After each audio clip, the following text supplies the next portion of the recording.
Welcome to Opus Magnum. This is a puzzle game that revolves around alchemy. More specifically, you are using a contraption known as the transmutation engine in order to construct various machines that serve many different purposes, like making potions, for instance, but I think there are some machines that you have to build in this game that have different purposes than that. Now, this game does have a plot.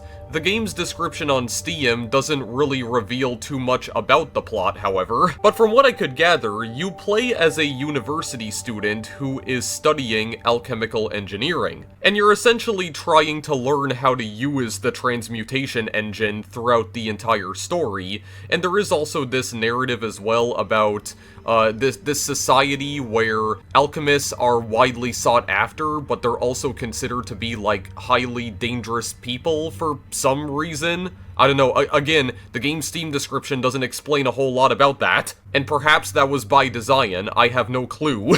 Now, this game is supposed to be more of a logic puzzler than anything else, and many of the game's puzzles are open-ended, which basically means that they have no strict solutions. Basically, the game provides you with the necessary parts and mechanisms that you need in order to build the machines, but it doesn't actually tell you how to build the machine necessarily. That's something you need to figure out for yourself. I mean, the game does tell you what exactly you're trying to build, but it never explains to you how you're supposed to build it. That's pretty much up to you to decide. Basically, you can build whatever contraption you want as long as it does the thing that the game tells you it needs to do. So this game is not recent. This game originally came out in 2017, so it's been out for several years now. It was developed by Zachtronics, and Zachtronics are a pretty well-known name in the realm of indie logic puzzlers. A lot of people probably know Zachtronics for being the developers of Infiniminer, which was of course the game that would later go on to inspire arguably the most commercially successful video game of all time, Minecraft. But I think it's fair to say that Zachtronics have garnered a lot more critical acclaim from their puzzle games in particular. Specifically, games like Space Chem, TIS 100, Shenzhen IO, and of course, Opus Magnum. I have wanted to cover a Zachtronics game on my channel for a very long time. In fact, there are several videos on my own channel where I'm pretty much alluding to the possibility of covering some of Zachtronics games on the channel at some point in the future. Now, to be fair, some of those videos date all the way back to 2018, and I'm only finally getting around to covering one of Zachtronics' puzzle games. And the reason why it's taken me so long to get around to finally covering one of their games is because, admittedly, I've been pretty intimidated by their games. And I think part of that stems from the fact that a lot of their puzzle games revolve a lot more around problem solving than actual puzzle solving. As I mentioned before, there is no inherent solution to any of the puzzles in this game, or just any of Zachtronics games for that matter. The game gives you all the necessary parts that you need to work with in order to come up with a solution, but the solution itself can pretty much be anything that you want it to be, as long as it performs the actual task that the game tells you it needs to perform. I think it's fairly obvious that most of Zachtronics games are deliberately targeting a very specific type of puzzle game player who is really into, like, programming, engineering, and/or computer science. And I think it would also be fair to say that Zachtronics games are pretty niche in that regard. And while a lot of their games have been critically successful, receiving praise from many different gaming publications, they haven't exactly been commercially successful, which is disappointing, but I'm not exactly surprised either, because again, these kinds of puzzle games seem to be aimed specifically towards people who already work in highly specialized professions. Or I guess people who are interested in those sorts of professions. That being said, Zachtronics have not always stuck to just creating puzzle games, of course. because there was Infiniminer that I mentioned earlier, which was more of like an FPS game, and they also released another game a few years ago called Eliza, which is actually a visual novel. A visual novel that does deal with some pretty serious topics, admittedly, and there is a possibility that you might be seeing a video of that on the channel at some point in the near future as well, because I've wanted to cover that game for a while too. So why exactly am I starting with Opus Magnum today? Well, from what I've heard, this game is supposed to be one of the more accessible games that Zachtronics have released. Now, I don't think that necessarily means that it's the easiest game to play, but it certainly is the easiest to get into, or so I've heard. I haven't played this game at all off screen, so I'm going into it completely blind, which is something that I normally wouldn't do with logic puzzlers like this. At the same time, though, I kinda just wanted to record some kind of video tonight, but I was struggling to figure out what exactly I wanted to try and record tonight, and I was just scrolling through my Steam library, and I came across Opus Magnum, because I did finally pick this game up on Steam not too long ago. I did have the intention to cover this game ever since it came out, pretty much, but I just never got around to it. I just never, made the time to actually sit down and play this game, because, admittedly, I was a little intimidated by this game as well. But I'm just gonna try it out and see what exactly is going on with this game. I'm not expecting to make too much progress in this game, because I think Opus Magnum is meant to be a fairly difficult game as well. So, I don't know how much progress I'm gonna make in the main story here, but I'm gonna try and play it for a little while and just see what exactly this game has to offer. We're gonna actually start here. Transmutation Lab Rules, this is just a prologue, and Chapter 1 is completely, yeah, it is actually locked here. Okay. Transmutation rules, then. Access is restricted to graduate-level alchemical engineering students and faculty only. Any exceptions must be approved by the Chancellor. Keep your student alchemist permit and sigil with you at all times while in the lab. No food or drink is permitted in the lab. Do not sit or lean on transmutation engines or their related components. Please keep the area clean for everyone else. That means you, Anatius? Anateus? I don't know how to pronounce that name, but sounds like very old English. Sounds like the old English name. Or is it Greek? It kind of sounds like a Greek name. I have no idea what country this game takes place in, but we're gonna go to the introductory lesson here. Histograms and leaderboards are not available for tutorial puzzles. Okay, that's fine. What is this? I'm amazed you put off learning how to use the transmutation engine for this long. Henley Servin, huh? I was concentrating on working by hand. You know that. Anatius, we're about to graduate. I know. That's why I need you to summarize all this for me as fast as you can. Okay, new solution 1. Yes, I'm trying to click on it, please. These are reagents. Reagents, am I pronouncing that correctly? They are the input materials for doing alchemy. This is a product. Your job as an alchemist is to build machines that combine reagents into useful products. This is the instruction tray. Instructions tell a machine's parts what to do. To complete a puzzle, build all products. Press the play button below to start the transmutation engine. Okay, let's start this.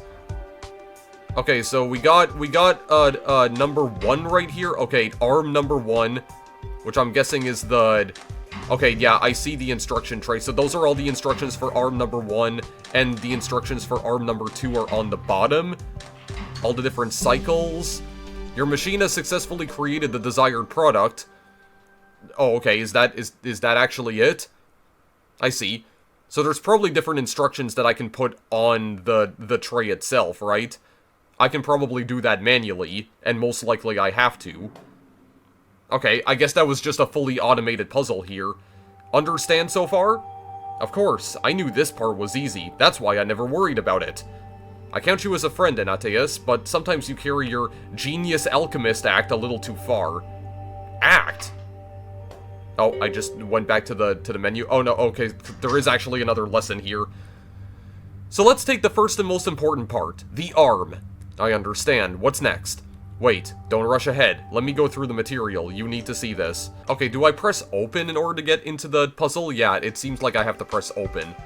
Place an arm below, setting the rotation and length so that the gripper is over the reagent. Okay, so I'm guessing this is the reagent right here. Elemental salt. I see. Then add instructions to the instruction tray below to make it pick up the reagent and move it to the product output. Okay, this is a mechanism. I'm gonna send it over here. Okay, this is arm number 3. I see. Fixed length arm. Setting the rotation and length. Oh, okay, I have like a bounding box here that I can create as well in order to select multiple things at a time, I'm guessing. Okay, I can move the grid around by right-clicking and dragging. So this is a hex-based grid as well. Everything's made out of hexagons. Oh, I can press the Z key to delete this as well. Oh, wait, maybe I actually need to place it within this hexagon right here, because I noticed the hexagon is lit up. Oh, okay, there's a little yellow button that I can press right here in order to make the arm longer. Okay, this little button that I can press right here. I can also rotate it as well with the mouse. Okay, so put this over here, right above that, the elemental salt. Okay, opens all grippers on an arm, dropping any held atoms. Okay, counterclockwise 60 degrees, so it's gonna rotate the other way. I don't think I want that necessarily. Well, I guess it doesn't matter, because it's gonna rotate all the way to this product on the right side. So maybe it doesn't matter if it's clockwise or counterclockwise. Okay, so I'm gonna just put this right here, because I noticed that yeah, according to the instruction tray, arm 1 and 2 also begin with a grab instruction. So I'm gonna guess that's what I have to put there first. Show ghost atoms? Holding this button will show the atoms present when you last stop the transmutation engine. Show diagram, show information, show current area. So I'm gonna guess how many... Okay, let's see here. 1, 2... Okay, wait, let me actually see what's going to happen here. I can go step by step. Okay, so yeah, that's gonna pick up. Okay, how much is this gonna rotate exactly? So I think I'm gonna need to put another instruction here, and then maybe put a drop instruction? Let's see what that does exactly. Yes?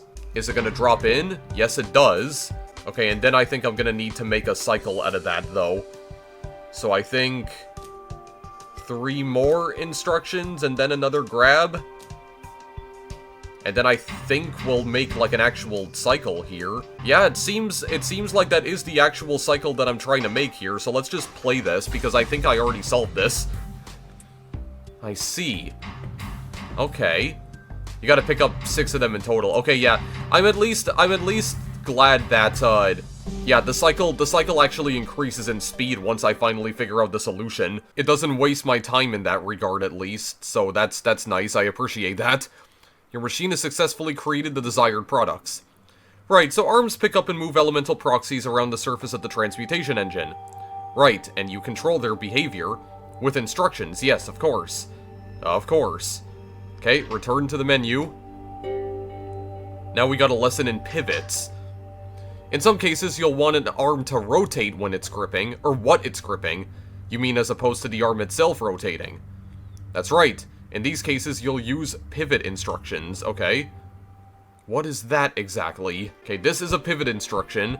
Rotates the atoms held by an arm counterclockwise by 60 degrees, or 1/6 of a complete rotation. Okay, clockwise or counterclockwise. So let's start this cycle right here just to see what it's doing. Ah, okay. I see what it means.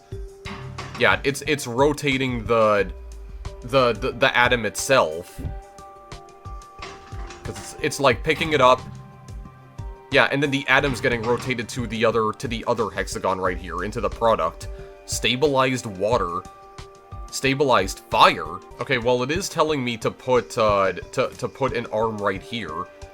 So rotate that. Am I trying to pick this up right here? Okay, wait, what is the other thing doing again?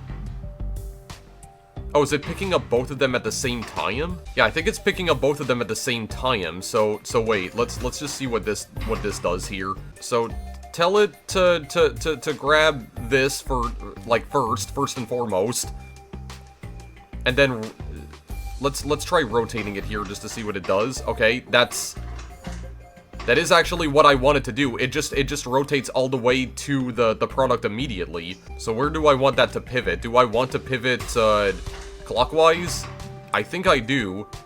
Is that good for it to be rotating on itself like that? Or to be crossing over itself like that? I don't know if that's intentional or not. Yeah, okay, and then I'm gonna need a drop instruction. Because I'm gonna need to actually drop it in there. And then I think... Do we rotate it back? I think so? Yeah, okay. Because I just have to repeat the movement that arm number 1 is making as well. Okay. I see. Seems simple enough. All very straightforward and simple. How nice that this is so easy for you. Why? How long did it take you to learn all this? Let's just keep going. Alright, let's. Pistons. Piston arm is a special kind of arm that can extend and retract. And presumably there are instructions that control the piston. That's right. I'll demonstrate. The reset instruction will make an arm drop any held atoms and reset to its initial rotation, length, and position. In this lesson, the drop instruction is disabled. You must use a reset instruction instead. Okay, this is the reset instruction. I can press the C key to use this as well. Creates a sequence of instructions that will make an arm drop any held atoms. God, why am I'm already misreading that for some reason. Okay, wait, what does this actually do? Okay, well, it does say place a piston arm right here. Add instructions to make it pick up the reagent and move it to the product output. Okay, well, right here. Okay, reset to its initial rotation, length, and position. And drop is disabled. Okay, well then, what I think I would do is, place the grab instruction here. Retract instruction retracts the gripper at the end of a piston arm. Oh, I might need to use that. Let me do some rotations first, though. Okay, yeah, I'm gonna need to retract it, like, right here, I think? Extend the gripper at the end of a piston arm. Let me just see what that does here. Go step by step. Okay, yeah, that looks good. So, am I gonna need to use the reset right here? That does work. Is that all that I'm gonna need to do, however? Am I gonna need to do something else here? No, I don't think I have to. I think that actually is the solution. I can just leave the other ones blank. Okay, there we go. Okay, so I can extend or retract the piston as well. Okay, this all seems fairly simple right now. I see, piston arms can reach areas you can't with a normal arm. That's what makes them so useful. They cost a little more than regular arms, though. Yeah, one thing that I also know, by the way, is that all of the different mechanisms that are available to you in all these puzzles, they do cost gold. Like a certain amount of gold. And I think there are certain, like, objectives that you need to fulfill in terms of, like, how much money that you spend on all the different mechanisms. Or, like, the amount of cycles that it uses up in order to get the solution in the first place, and how much area you're using up as well. I'm not sure if you necessarily have to get all of those statistics under a specific amount in order to actually clear a puzzle. I don't know if that's, like, a requirement in some of the later levels. They might be, I have no idea. I'll find out soon enough, though. And I can use the reset instruction to make an arm return to its initial state from wherever it is. That's convenient. Just to remember, the reset instruction takes the same amount of time it would take to issue those individual instructions. Well, yes, of course it will. Of course. So it takes the same amount of time to reset as it did to make it into that position in the first place at the time it reset. I think I know what they mean by that. Okay, tracks. What's next? Next we have tracks, which are like paths you can place on the board. It's easier to show you. Oh, I see. Create a track between the reagent and the product, then place an arm on the track and add instructions to make it pick up the reagent and move it to the product output. Okay, so this looks like a track. Indeed. So it can be placed along the track to move it along. Okay, yeah, just kind of like that. That seems simple enough. I can probably... Yeah, I have to place it directly on the track, do I? Okay, so moves an arm on the track in the positive direction of the track. Okay, I do want it to go in the positive direction, though. Actually, wait a second. What I should actually do... Hang on. Can I trash that for a moment? Here, start off with this. Make it grab. Oh, not there. There we go. Oh, well, wait, no, that's the product right there. No, the reagent is at the top. Okay, well, wait a second. So would I move this like only 2 times? Yeah, and then it'll be over the reagent. Okay, so then grab. And then I think I would just move it back down, right? If I'm thinking about this correctly. Yes, and then I would have to rotate it a couple times. I think I'd have to rotate this clockwise at least twice, right? Indeed. Okay, and then there's a drop instruction that happens right here. Okay, wait, I noticed that arms 1 and 2 are using reset instructions instead. Okay, well then maybe I should use that instead? I'm gonna guess probably. Oh yeah, that's absolutely what I should use, because that puts the arm back in its original position. Okay. Makes sense. Makes a lot of sense to me. Yep, you successfully created the desired products. I see. When you place an arm on a track, the arm can move forward or backward along the path. Tracks can be quite powerful, but I'm still learning how to use them effectively in my designs. Could you put multiple arms onto a single track? I think so. I never thought to try that. I'll have to experiment later, okay? So I guess in other words, the game's basically saying, yes, you can actually do that. Transmutation? To perform transmutations, we use glyphs. For example, say I want to calcify an element. You'd place a glyph of calcification on the board, and move the element you want to calcify over it. Anadius, I mean, yes, that's correct, but at least let me get through the explanation first. I got all the explanation I needed. That's right. I know what I'm doing here, okay? Don't doubt my intelligence like that. Alright, so what do we do here? Use a piston arm and a glyph of calcification to turn the reagent, a fire atom, into the product, a salt atom, and move it to the product output. So, okay, well, we start with this, and I'm gonna extend this over to the fire atom here. Okay, so I think piston, arm number 1 is already doing the thing to begin. Okay, so it just glides over the glyph of calcification, and it actually changes it into that element. Okay, that seems simple enough. Okay, well wait, is there another glyph of calcification here? Oh wait, no, I can place those down myself, I think. Okay, yeah, I can place one of those down myself. Okay, let's try this then. I'm gonna say, yeah, grab maybe some clockwise movements right here. Oh, I might have to retract that, actually. Oh, that's that. Whoa, wait a minute. Oh, that's rotating way too much. Okay, well, hang on. Trash that. I can probably, do I have the retract?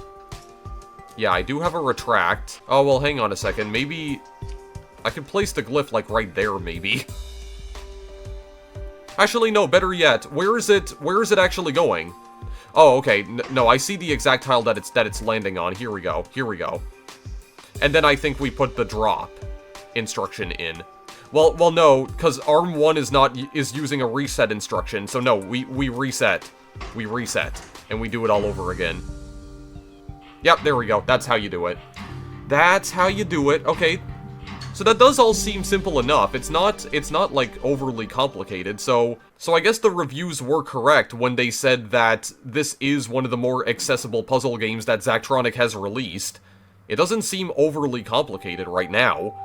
It's quite fast, this glyph. Yes, welcome to modern alchemical engineering. How many transmutations are available as glyphs? Most of the common ones so far.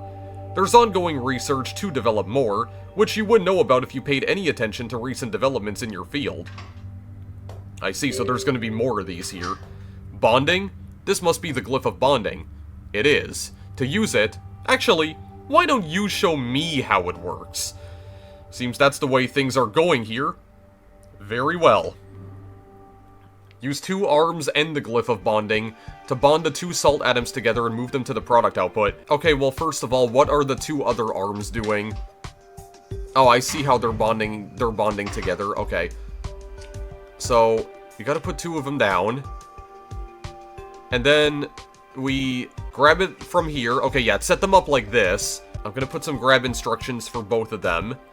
And then I think arm 3 needs to be rotated counterclockwise. And then arm 4 rotated clockwise. Let's just see if I'm correct about that. Yep, that does bond them. Okay, well, since they're going to be bonded together, they're probably going to move in tandem with each other. So maybe I want the 4th arm to let go of the other reagent. So maybe tell it to reset, probably. And then I think I want number 3 to rotate counterclockwise again, and also have that reset too. Let's see if I'm thinking about this correctly. No, wait a minute. No, I'm not. Actually, maybe it's arm number 3. It's arm number 3 that I want to... that I think I want to reset here. Something tells me it might be that. So I think get rid of this as well. Move this back over here. And then put another... rotate instruction? Okay, no, they're rotating in the wrong direction here. Okay, how exactly am I gonna get them to move into the same products at the same time though? What is this error? Bound atoms may not be moved in 2 different directions at once? Okay. Well, that seems reasonable. Oh, wait, I didn't realize I had pivot instructions here. I have to pivot them. No. I know exactly what I need to do here. I need to pivot them. Okay, here, the pivot instruction right here, and then I think reset this as well, right? If I'm thinking about this correctly... Okay, yeah, that's what I had to do. Okay. I didn't notice that I had pivot instructions as well. There we go. Yeah, so I'm gonna need to remember that I am gonna need to rotate... Okay, so I mean... The bonded atoms can also be rotated as well. You can still use pivot instructions to rotate the atoms even after they've been bonded to each other. So the pivot instructions still work after you've bonded them together. So they can still be rotated. The transmutation engine makes alchemical engineering far simpler. You could have been using it the whole time. But I'm glad I did things the hard way for so long. I hope you're not like this in real life, Anadius. Huh? But this is real life. Ah yes, the classic video game trope where the characters think they're actually real. I guess even indie games are not immune from that cliche, but anyway, moving on. Stabilized water. We're gonna make some stabilized water here. I think that's everything you need to know to use the transmutation engine effectively. I'll make one more product to make sure I get it, okay? I will say, I really am liking this music so far in this game. Don't think I haven't been paying attention to what the music's been doing here. I mean, hello, the Rimnox? The Rimnox, bro! Anyway, I'm not gonna nerd out over that for now. The building area, parts trays, and instruction tray can all be panned by right-clicking anywhere within them and dragging your mouse. If you have a mouse with a scroll wheel, you can also use that to vertically scroll through the parts and instruction trays, okay? So okay, yeah, I see what you mean. So you can right-click in order to... Oh, okay, to move them around as well, like that. From now on, you'll place products and reagents on your own. They're at the top of your toolbox. Okay. All products must be placed. There's a repeat instruction as well. Creates a sequence of instructions that will repeat the preceding set of instructions. What is X? Period override instruction. When starting the transmutation engine, all instruction sequences are automatically padded so they have the same period as the longest instruction sequence in the solution, which ensures that all arms are kept in sync. By placing a period override instruction at the end of an instruction sequence, the period of the solution can be artificially increased. This is rarely necessary, but it can be useful if a solution is repeating too quickly, causing collisions or other conflicts. Okay, well, I'm not sure if I'm gonna need to use that in this puzzle specifically, but... Okay, I put down the products themselves, so what can I do about this here? Oh, I can also rotate this as well. By the way, I do know that it is possible to create custom puzzles in this game as well. I'm not sure if I'm gonna check any of those out in this video, however, because I don't know if I'm gonna have time. Right, so I need to turn at least one of these into an elemental salt, right? With this symbol right here, to create stabilized water. Oh man, there's a lot of different glyphs here. Glyph of bonding, glyph of multi-bonding. Yeah, bond between two... Well, it seems like that's what I'm actually gonna need to use. Okay, well, there's no point to using the glyph of multi-bonding, because this is what the product is showing, just a regular bond here. Okay, there's only 2 reagents that I can use, so I just can't place down, like, an infinite amount of these. These are the 2 that I need to use right here. Okay, so let me test some things out here. I'm gonna try and rotate this here. Okay, I do need to bond these together, but I need to put a glyph somewhere so that one of these becomes neutral salt. So, I mean, there is this bond that I can place down right here. And what exactly is this? Oh, I can actually rotate this too. Extend this outward. Well, I mean, I could also just move this around as well, right? Yeah. So these can be placed literally anywhere on the grid. Okay, let me experiment with some things here. Okay, well, I think I figured something out right here, because I think I could grab these, and I could just rotate them in the other direction. Okay, wait, where is this going? Okay, I think that is the direction I want to rotate them in. I can rotate them like this, and I'm pretty sure this will result in them getting bonded, right? Oh, well, hang on. Let me just play it all the way. Yeah, okay. But could I put this right here while it's rotating in order to do... Yes, okay. So I can put the glyph of calcification right there on the left side. That does create stabilized water. Okay, well then, maybe what I would like to do after that is... Okay, what will happen if I were to reset that? Okay, wait, no. Not the repeat instruction, the reset. Okay, wait a second. I think I need to keep this going a little bit longer so that they actually get bonded together. Hang on a second. There we go. Then move the reset right here. I'm probably gonna need to use maybe more arms for this. Because I don't know, is there a possibility that I could place a third arm right here? Like a I guess maybe a piston arm? Well, maybe I don't need a piston arm. Hang on. Just another normal arm right here that maybe I could rotate right here? Hang on a second. This doesn't seem like too complicated of a first level right here. I'm kind of figuring, like, something out. Could I tell the third arm to grab right here? And then I think rotate counterclockwise, because they're gonna be bonded. They're gonna move at the same time, right? Okay, yes, that does work. I'm gonna need a pivot instruction in order to move the water, though. And I do have my pivot instructions available. Okay, so just like this. Might have to reset this as well. Yeah, and then we're gonna... Actually, wait, I might just be able to use a reset instruction for this. If I'm thinking about this correctly. Yeah, that works. That definitely works. Cool. Was that good, though? Necessarily? Was that efficient enough? Like, did I build that in an efficient manner? I'm not sure. It says that I can continue editing, but I think I'm just gonna return to the menu for now. That was a new solution. 120 G cost, 49 cycles, 17 area. So what are your plans after you graduate? I think I'll be a head alchemist for one of the August houses. That's bold. Right out of school? Why not? True enough, no ambition could be too great for you. And yourself? I like it here. I think I'll stick around and hopefully become a professor. You do seem to have an affinity for teaching. Think so? Well then, may each of us realize his Opus Magnum. Opus Magnum. I've always found that to be a rather pretentious term, but I agree with the sentiment at least. Why are you laughing? Anadius Vaya found something pretentious? Tell me more. Well, we're going to House Van Tassen next. Yes, I would like to know more about how many things this Anataeus person finds pretentious, actually. Please tell me more. I would love to know more. Looks like we're going to a different area now. Letter of congratulation? Dear Anataeus, congratulations on your appointment to the position of head alchemist at the House Van Tassen. I am very pleased to see you find a position in line with your talent and abilities. As you prepare to leave the academic life, I want to offer a word of advice. The politics of the city are much harsher and more dangerous than those of the academy. You are a singularly gifted talent, and I would hate to see you get caught up in these conflicts. The alchemist's place is not to sink to the level of those around us, but to rise above them in service of our art. Best of luck to you.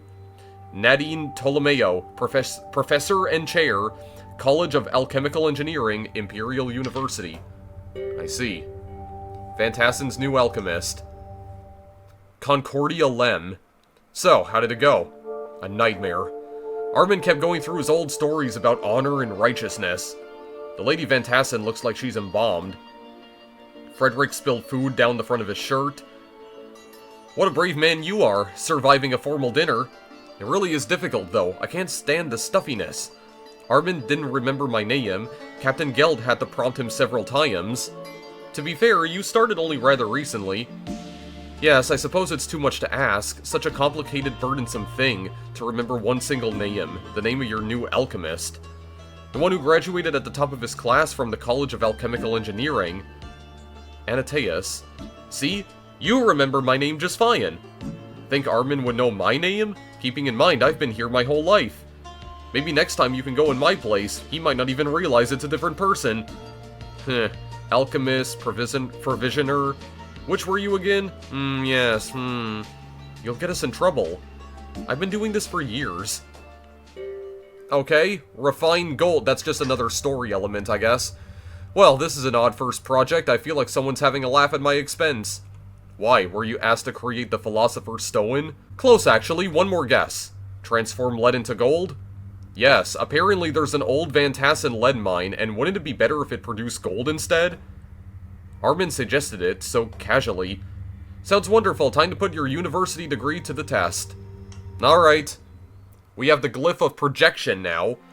The Glyph of Projection consumes an atom of quicksilver and promotes an atom of metal to its next higher form. By doing this repeatedly, even lead, the basest metal, can be transmuted into the finest gold. Ooh, I see. So you're just doing that over and over? I see, so are we doing that like 5 times in a row? I see, okay. So, I see the reagents, we have to make elemental gold. Okay, so we have to turn that into an O, huh? Right, here's the Glyph of Projection. Consumes an atom of quicksilver and promotes an atom of metal. Yep, and I can keep, rotating this here. Right, so let's see what I can do with this exactly. That's lead. Quicksilver. Actually, let me put it down here instead. Okay, so, I mean, do I need to use this elemental lead reagent here? Okay, well, just hang on a second. Let me try something out here. So grab this and, counterclockwise rotation, and maybe reset? Oh, atoms may not collide. Actually, wait. Consumes an atom of quicksilver and promotes an atom of metal. Okay, wait, maybe I need to actually put a drop instruction here? Okay, wait, what about the atom of lead? Okay, that doesn't do anything either. Oh, wait. Maybe it's telling me that I need to put an atom of lead there first. Okay, wait. Then maybe, perhaps... Maybe I need another arm. Hold on a second. Hold on a second. Might need another arm to do this correctly. Grab this. Rotate the other way. Also drop that. Well, okay, let's see what this actually... Oh, yeah. That's actually what it does. Okay, wait. Okay, well, wait a second. Can I... Okay, I already know atoms can't collide, but... Is there a way that I can just get this to halt in place? Yeah, atoms can't... I already know that, but hang on. Okay, maybe replace this with the reset. Okay, I think it was kind of showing me what I was able to build with that preview GIF, though. I just remembered. Show diagram. Oh, wait, what is this? Air, fire, water, earth. More... Oh, I thought that said Mars. No, that says Mors. Salt. Oh, vitality. Gold, silver, copper, iron, tin, and lead. Okay, so we make tin, then iron, then copper, then silver, then gold. And we use the quicksilver in order to make that. Okay, well then maybe I need to just have this keep rotating constantly then. Actually, wait. I wonder if I could... That rotates clockwise. Couldn't I get it to rotate counterclockwise again? And place it back on the tray right here so that I can upgrade it again? I mean, something along the lines of this, where I do clockwise and then into a counterclockwise? To bring it back? Yeah. Okay, hang on. Let me think about this here for a minute. Okay, well then drop it. Or could I reset it? Let's see. Oh, I could probably extend this clockwise rotation so that it it delays it, right? Maybe that's something else I could do, actually. Hang on. Oh, I see. When I'm using the reset function, it's not actually going again until the second arm starts moving. Okay, I think I see where I'm going wrong with this. Wait, couldn't I use a repeat instruction just to make this to simplify this? Actually, wait, I think I could. Yes, actually, wait.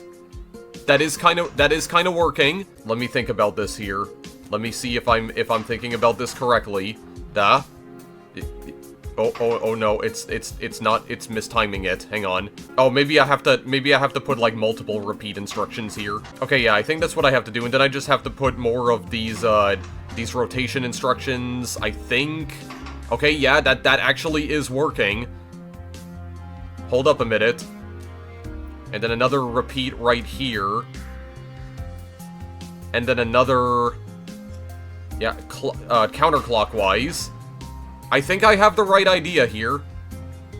Yes, okay, we're very close. Hang on. One more repeat. Clockwise and counterclockwise right here. Let's see. I'm pretty sure I have the right idea.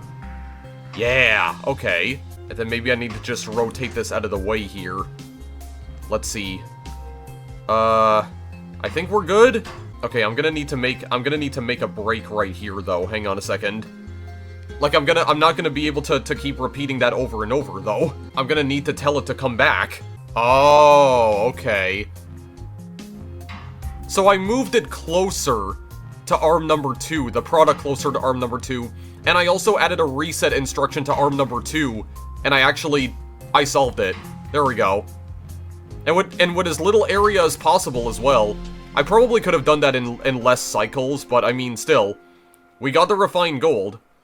I figured it out. Yeah, I think that was one of the mistakes I was making with that. I should have placed the product itself closer to the second arm. So that way the arm didn't have to rotate as much. It didn't have to travel as much to get to the product. Because I think that was a problem that I was running into with the cycle, where it was taking too long to rotate back to the lead product to pick it up. Or the lead reagent, rather. It was taking too long to get to the lead reagent, and arm number 1 was picking up the quicksilver too fast, and it was colliding with the other quicksilver. Alright, well, we did get that one. We figured it out. Can you make lead into gold? I can scarcely believe it. Well, at least it's finished with now. Like asking a fish if it can swim. You're taking this remarkably poorly, Anataeus. I was expecting a challenge, that's all. Sounds like you want a chance to show off. I'm not sure I'd go that far.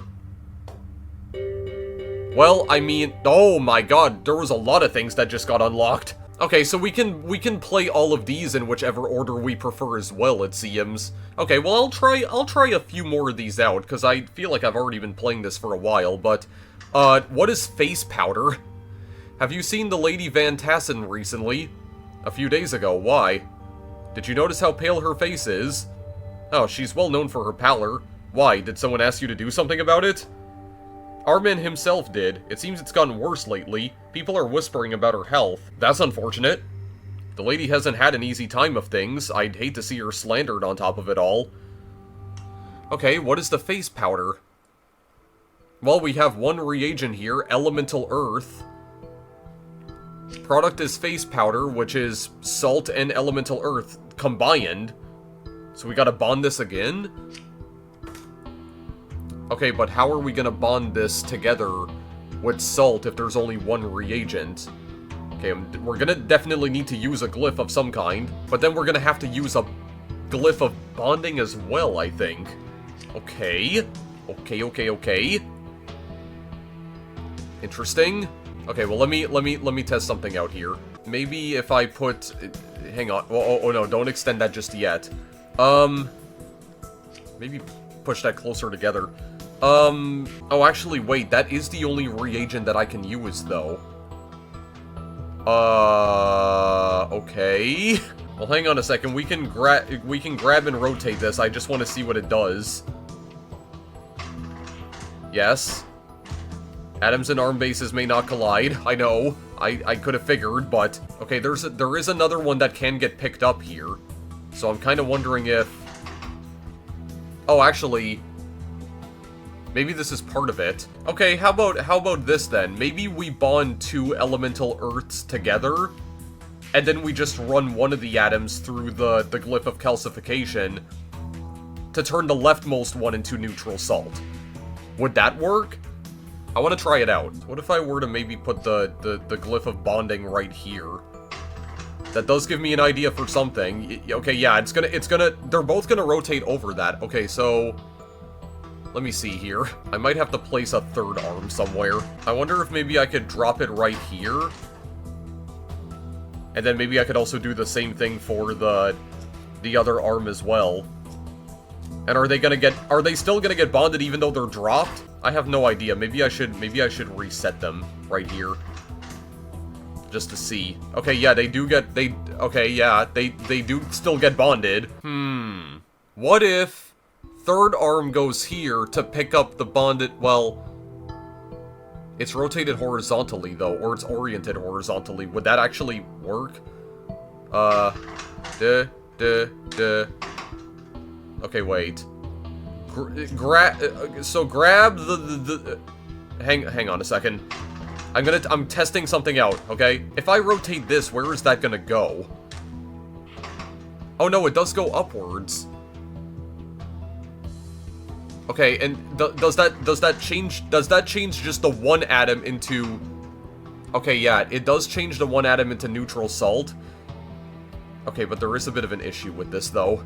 There actually is an issue with this. I think the issue is that this is oriented on the wrong side. Well, no, I don't think it's oriented on the wrong side. I think the issue is that the way I'm setting this up is that both of the atoms are going to go through the glyph. And I only want one of them to go through the glyph. I mean, I could also do this where I just... maybe... clockwise, but then counterclockwise? Yeah, but I don't know if that's... The cycle is going to be going too fast for this, I think. Oh, and it's still on the wrong side anyway. Well, wait, no, I can rotate it the other way. I can rotate it the other way.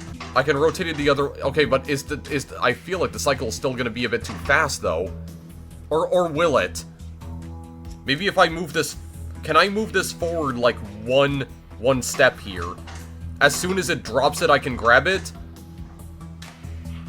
Oh, I can. Okay, wait. We're getting somewhere here. I may have figured something out. Let's just see. Yes? Maybe there should be a reset instruction that goes there. Or like a... Well, hang on. Let me just test it out. Okay, yeah. Is that gonna be... Okay, no, it does get there in time, and it doesn't collide with anything, I don't think? No, it doesn't collide with anything, okay. It got pretty close, but... No, it still went fine. Nothing crashed into each other or anything. That's what I was worried about. Okay, no, so it doesn't... So the products don't have to be oriented in the exact...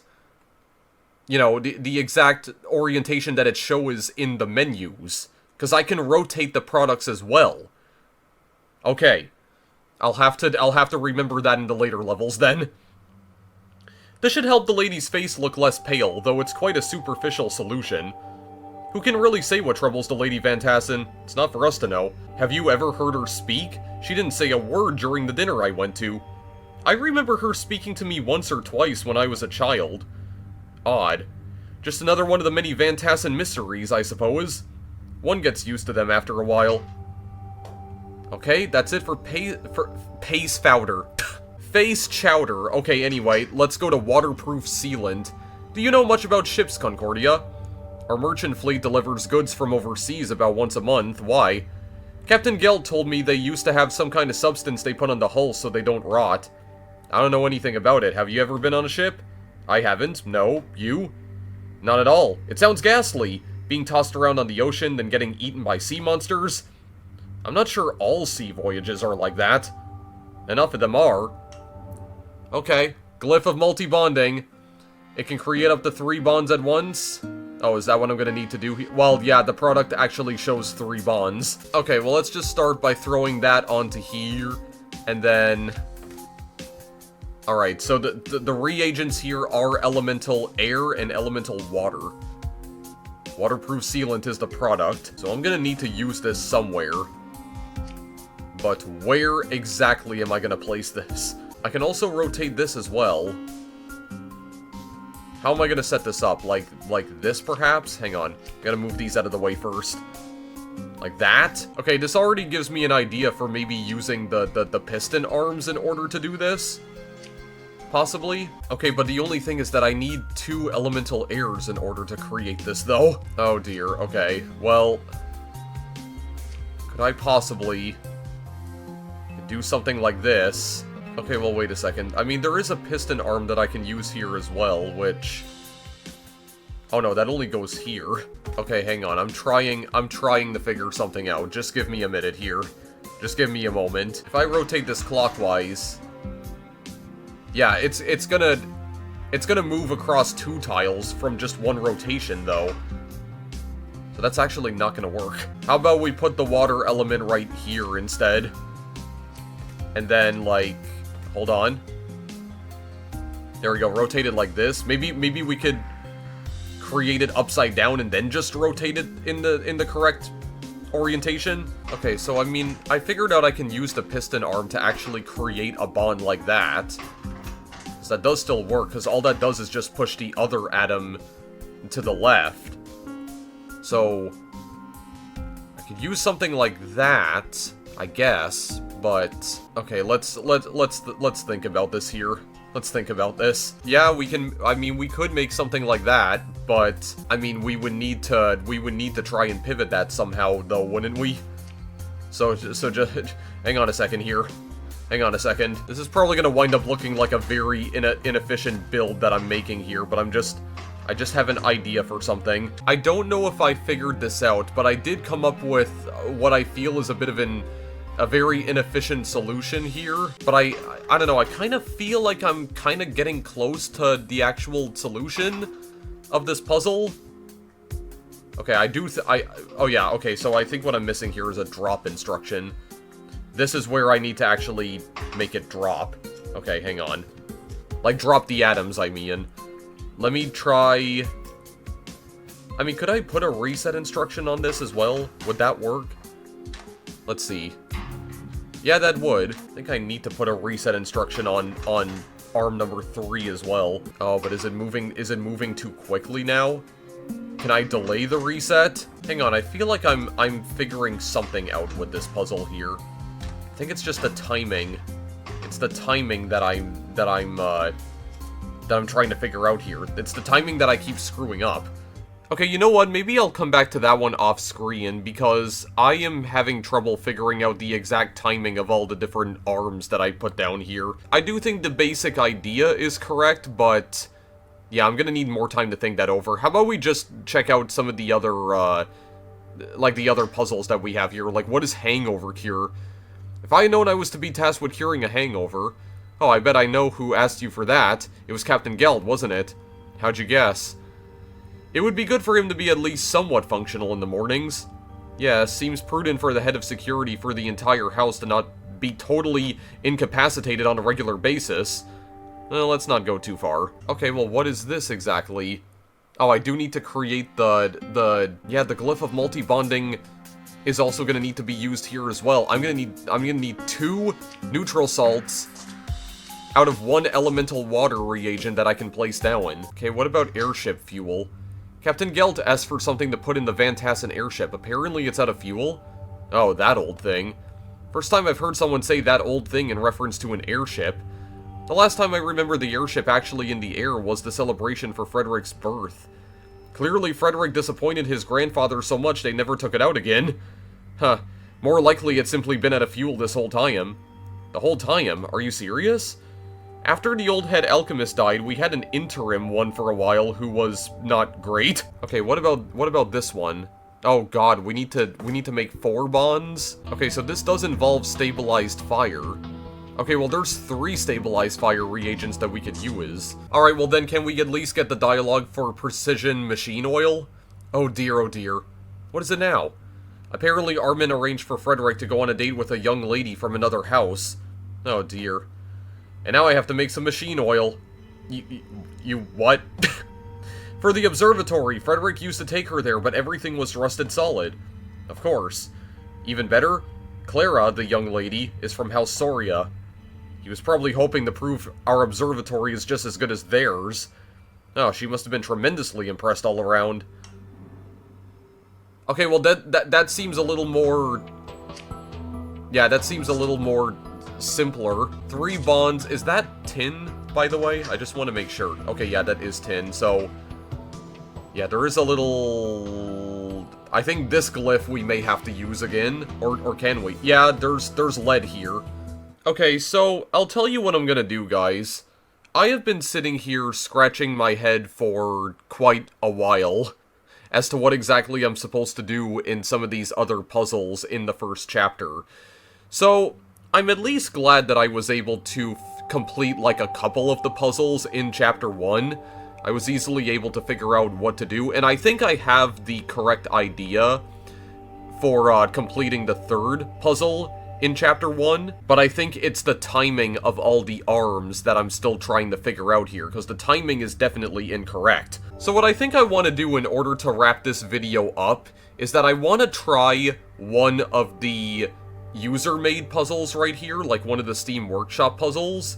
This one's called Correcting Chirality, and this one is apparently one of the most subscribed to puzzles in this game. This has almost 5,000 subscriptions, and it has over 100 ratings for an average rating of 4 out of 5 stars. It seems like this one, you have a product that is also, yeah, another like multi-bond. The reagent appears to be the exact same thing, except it's just not oriented correctly, so I don't really know what this is. We can open it. Everything around us is made from combinations of a small number of underlying elements. By studying these elements and their transmutations, the alchemist learns to understand the workings of the universe itself. Asmodeus II. Okay, what exactly is this? Okay, the reagent itself is already bonded. Okay, wait a second. Wait. Oh no, I can't just create the product by... Yeah, by rotating it in the correct way, because it actually is all messed up. Oh, wait, it's mirrored, I just realized. Okay. Well then, how do we get it unmirrored? That's what I would like to figure out, and I would also like to check out the puzzle editor before I end the video too. So, there is also that. I mean, there is this giant wheel that I could also use as well, but I don't imagine that's gonna get me anywhere, is it? Can I extend these outwards even more? Oh god, I can. Okay, you know what? It's time to experiment. It is most certainly time to experiment. Oh god. This is gonna... Okay, yeah. That's just gonna rotate all over the damn place. Okay, but what exactly is the pivoting gonna do here, I wonder? Can I pivot this so that... Oh, okay. I pivoted the thing so much that I made it collide with itself. I made the atoms collide directly into the arm. Okay, wait a minute. Okay, what if I just keep pivoting it by rotating it constantly?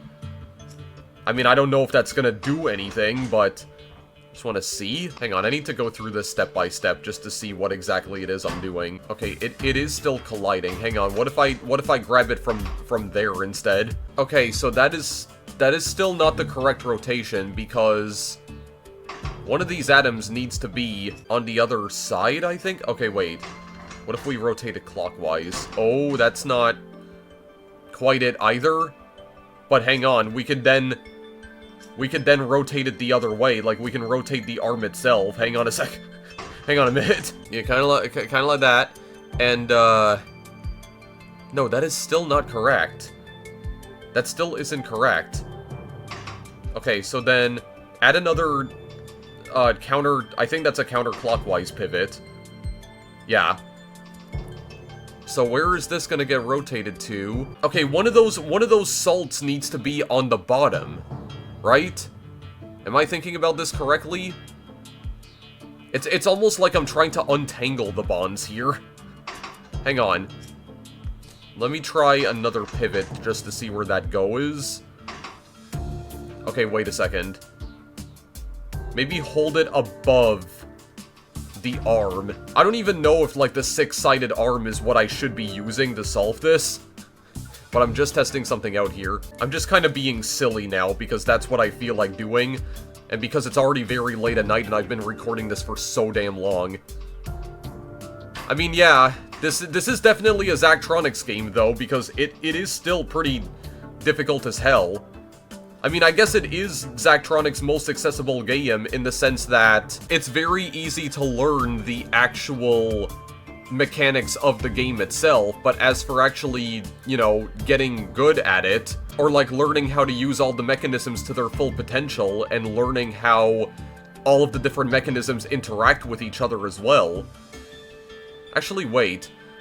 There is also a glyph of unbonding as well. I don't know if maybe I could also use that to rearrange the atoms as well. Hang on, I wanna try something out here. I just wanna try something out. How far can this extend? Yeah, here, hang on a second. I'm not gonna tell it to grab anything until it actually gets there. Retract this for just a minute. Because I don't know if this is not oriented correctly still. Okay, no, it isn't. Where does that salt go? The salt is not in the bottom. Okay, no, it's not. It's still at the top. Okay, maybe we get the piston to rotate that now, or pivot it. Maybe we want to pivot it like counterclockwise. I don't even know what the hell I'm doing at this point, but I'm just trying something. Wait, what did it do there? Hang on a second, I wanna look at this. I don't think these are bonded together in the correct order. I'm almost certain that they aren't. Wait a second. What is going on here? What is actually happening? Okay, yeah, this looks correct at first, but that salt atom up there should be on the bottom, right? Yeah. And I think the description of... I think the description for this map on the Steam Workshop even told me that, there was a university student who tried to create a health tonic, but they created it backwards.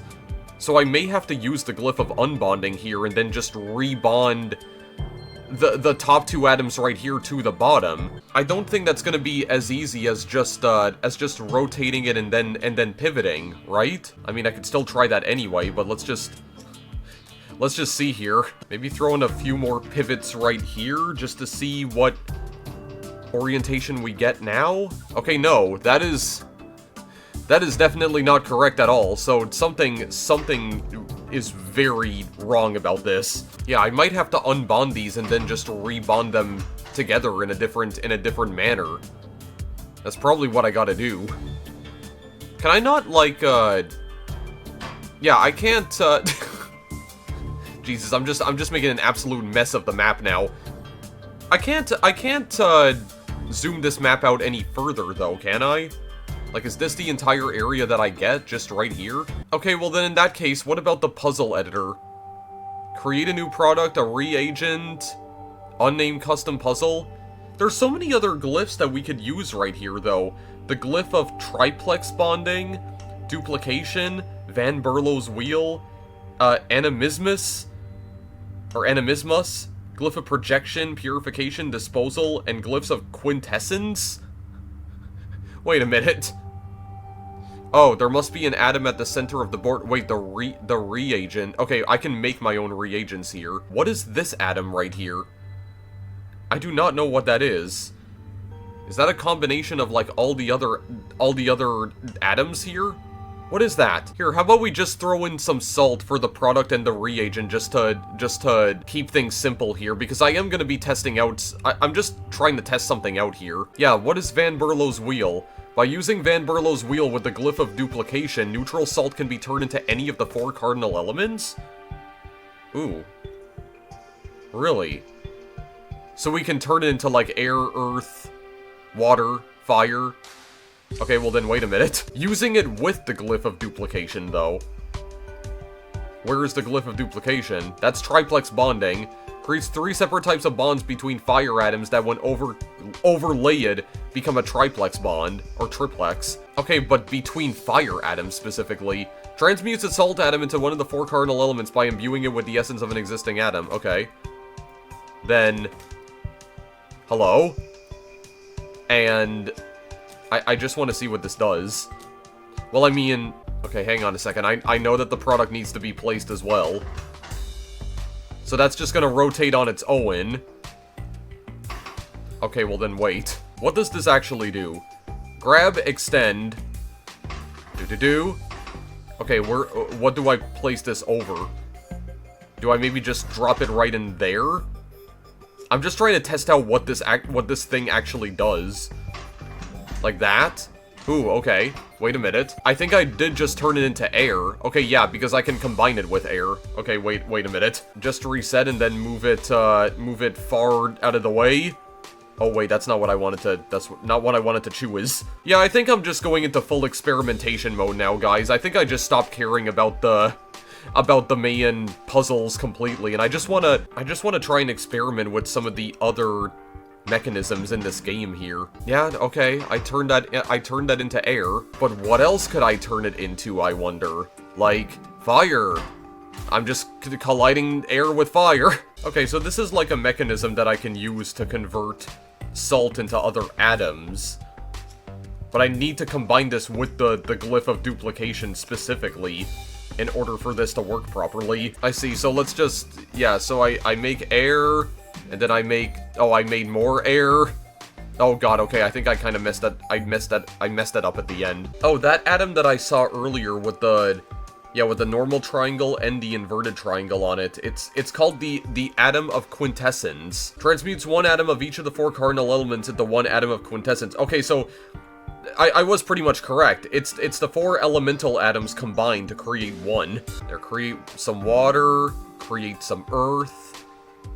Yeah, and then I just okay, so I definitely, what did I mess up here with number 2? What arm number 2? Oh, I didn't extend it again. That's the mistake that I made there. We make some water with that. Okay, yeah, so we can just convert the salt into other elements then. I see. That's how we do that. Oh god, what in the world? Yeah, so it seems like if you just let the cycle repeat itself over and over again, and you don't make any significant changes to the cycle, then yeah, eventually the cycle just spirals into absolute chaos after a while.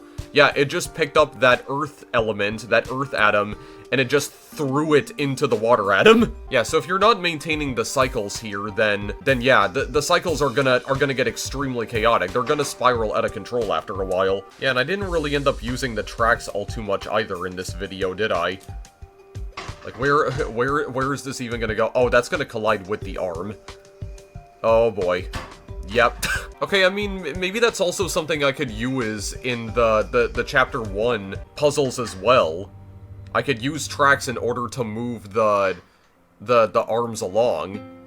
Also, something that I did notice as well is that if I decide to close out of a puzzle that I already started, it does save my progress, because I can come back to that puzzle later, and all of the mechanisms that I set up in the puzzle are still there. They don't get reset. So that is a very nice touch. It doesn't even reset the instruction tray either. So it does actually save your progress. So you can come back to this at a later time. So essentially you can, you can multitask here. Well, I guess you can sort of multitask here. Like, you can start making progress on one puzzle, but then you can come back to that puzzle at a later time. But all the progress you made on the previous puzzle is going to remain there. So, yeah, the game does allow you, it seems like the game allows you to complete these puzzles in whichever order you want. For the most part. That's what it seems like to me. Yeah, so the issue I'm having with this one is that I'm just not figuring out the timing here. I can't figure out the timing. I was able to create at least one product here, but I still haven't figured out how to turn this into a cycle yet. Yeah, so for the hangover cure, I'm definitely gonna need to use the glyph of multi-bonding. Yeah, because that's gonna need to be pivoted. I'm gonna need to use the glyph of calcification as well, because it's only giving me a single water atom as a reagent. By the way, I also noticed that there is also this thing right here, the Journal of Alchemical Engineering, and it seems like these are essentially advanced puzzles that you can also solve, but it says that, it does recommend, if I try to open this back up again. Warning! The experiments described in the Journal of Alchemical Engineering are advanced research projects conducted by prominent alchemists at the university. We advise completing the first few chapters of the Opus Magnum campaign before attempting to replicate them. Yeah, so it's basically warning you that, you should probably finish most of the game first before you try these puzzles out, because, what the hell is this, dude? Embalming fluid? Yeah, there's some quintessence atoms here as well. Synthetic malachite. I'm seeing, like, some tin here, some water. Yeah, what is the one with that symbol called? Is it here? Oh, the Moors. Yeah, some Moors, some whatever the hell that is, some water. Oh, I do see some gold in the middle as well.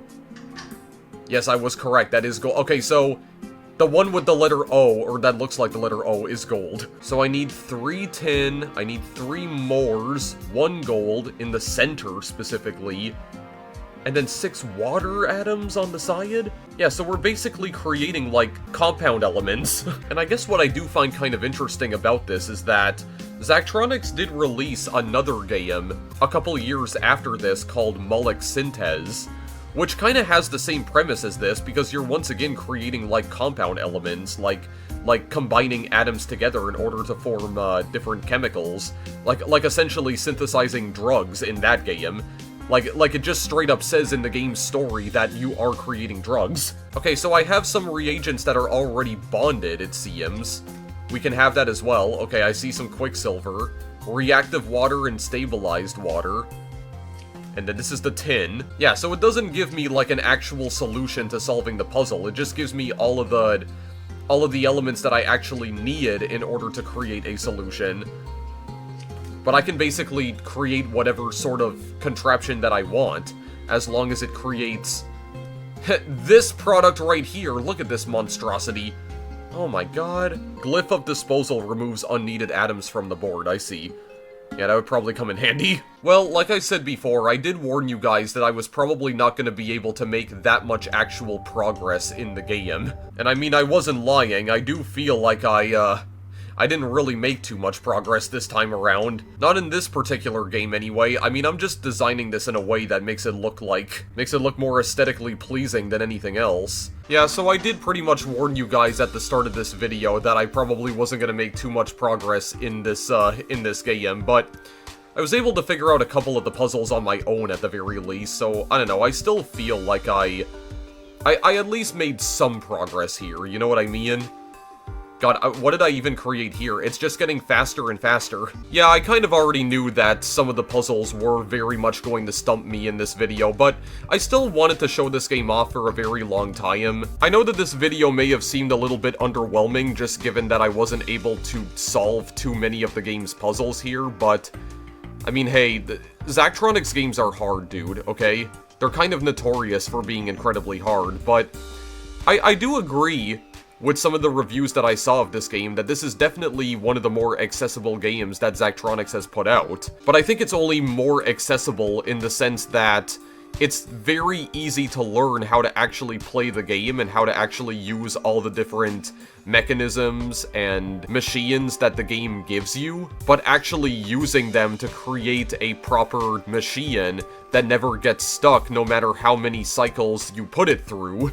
And figuring out how all the different machines and contraptions interact with each other, like that's a completely different challenge. That's a whole challenge in and of itself. I definitely think that there is an audience for these kinds of puzzle games, but I'm not entirely convinced that that audience includes me, specifically. And I always felt like Zachtronics puzzle games are the types of games that you basically need to have, like, a master's degree in engineering in order to get the most enjoyment out of, I feel. I feel like if you have an actual degree in those sorts of specialized fields, you'll probably be able to understand the ins and outs of the game's mechanics a lot easier. And you'll probably be able to come up with more elegant solutions to all of the game's puzzles, as opposed to what I was just doing this entire video, which was just kind of winging it. You know, just kind of screwing around with some of the different arms and other various mechanisms and trying to figure out how they all function together. And yeah, I did manage to figure out the solutions to some of the puzzles, and I feel as though I almost managed to find a solution to the third puzzle in Chapter 1, but I think there's something with the timing of the arms that I am getting completely wrong at the moment, and I still need to try and figure out a solution to that.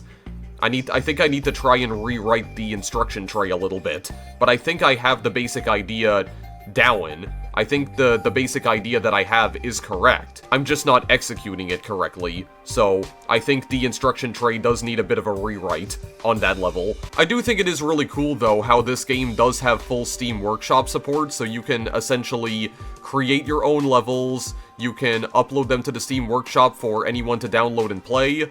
So yeah, you can essentially create your own puzzles in this game, which I think is pretty awesome. Unsurprisingly, it does seem as though the user-made puzzles for this game are just as complex and nuanced as the official puzzles for this game, so yeah, I just wanted to show this game off for a very long time. That's pretty much the reason why I wanted to do this video today. I just wanted to finally get it over and done with, and again, I apologize if I was not able to make that much progress in the game itself, but I mean, I warned you guys at the start of the video that I was probably not going to complete most of the puzzles in this game. And the majority of the puzzles that I did complete today were just the tutorial puzzles. But I do think this is a very unique concept for a puzzle game, and it's not like I don't want to try and learn how to actually create more efficient machines with all the different parts and mechanisms that it gives me here. It's not like I don't want to learn how to actually play this game a bit more properly and learn how to make better contraptions. Honestly, out of all the Zachtronics games that they have released so far, this was the one that probably intimidated me the least, just because I knew that it was going to be a lot easier to actually learn how to play it and learn how to use all of the game's mechanics to my advantage. But as I soon learned after starting this video, that this game is about as difficult as any of Zachtronics' other puzzle games. But I will say that it is most certainly the easiest one to learn. And I do still want to try and learn the ins and outs of the other machines here, and I want to just try and get better at this. I want to learn how to make better alchemy machines. This is a rare example of like a super difficult game that I actually want to try and learn to get better at.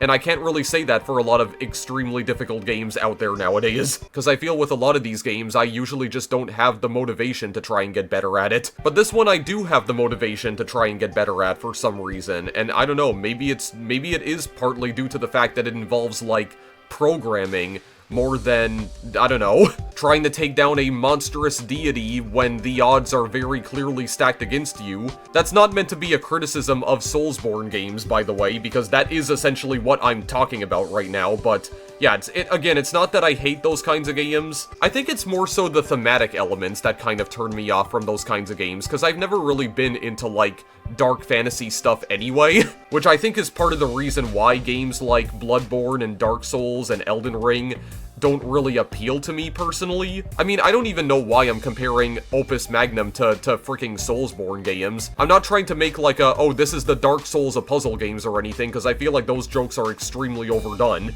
Okay, I feel like those jokes should be left in 2016, because they became old and stale around that point in time. I guess the point that I'm trying to make is that this is one of those really difficult puzzle games where the thematic elements have intrigued me enough that I want to actually try and get better at the game. I guess that's what I am trying to say ultimately. I guess because this game does sort of revolve a bit more around science, even though alchemy is more of a pseudoscience than anything. That's probably why this kind of super difficult game appeals to me a lot more, and one of the reasons why I want to actually try and get better at it and learn how to make better machines here. I think ultimately Zachtronics puzzle games are the kinds of games that I would rather just try to play in my own time.